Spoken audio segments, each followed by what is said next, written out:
Hello বন্ধুরা, কেমন আছেন? আশা করছি অনেক ভালো আছেন। আজকের ভিডিওতে দেখানো হবে টেলিগ্রাম চ্যানেলে লিংক কিভাবে কপি করবেন।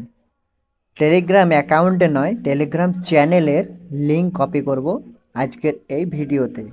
টেলিগ্রামে ক্লিক করে দেব। ক্লিক করার পর যে চ্যানেলটা আপনি ক্রিয়েট করেছেন সেই চ্যানেলে প্রথমে চলে যাবেন। আমি চ্যানেলে চলে যাচ্ছি। যাওয়ার পরে ওপরের দিকে এর নামটাতে একবার ক্লিক করব। ক্লিক করার পর ওপরের দিকে কলমের মতো আইকনটা রয়েছে, ওটাতে ক্লিক করব।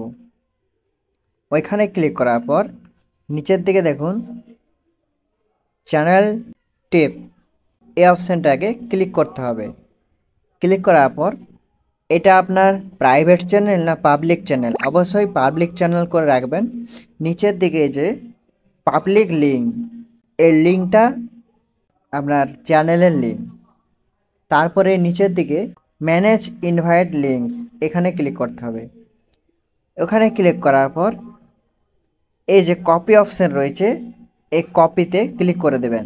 তাহলে কিন্তু লিঙ্কটা কপি হয়ে যাবে। যদি না কপি হয় এখানে পাশে শেয়ারে ক্লিক করে দেবেন। তাহলে লিঙ্কটা শেয়ার হবে। আপনি যেখানে খুশি শেয়ার করতে পারেন, হোয়াটসঅ্যাপে শেয়ার করতে পারেন, না হলে টেলিগ্রামে শেয়ার করতে পারেন। আমি এটাকে টেলিগ্রামে শেয়ার করব। এখানে চলে যাব, আমি আমার গ্রুপে শেয়ার করব। এখানে ক্লিক করে দেখুন লিঙ্কটা কিন্তু শেয়ার হয়ে গেছে। তো এইভাবে কপি করে যে কোনো জায়গায় শেয়ার করতে পারবেন। ভিডিওটা যদি ভালো হয়ে থাকে ভিডিওতে অবশ্যই একটা লাইক করে দিবেন। চ্যানেলটাকে সাবস্ক্রাইব করে নোটিফিকেশান বেলটা অল করে রাখবেন এই ধরনের ভিডিওগুলো আগে পাওয়ার জন্য। সবাই ভালো থাকবেন, সুস্থ থাকবেন।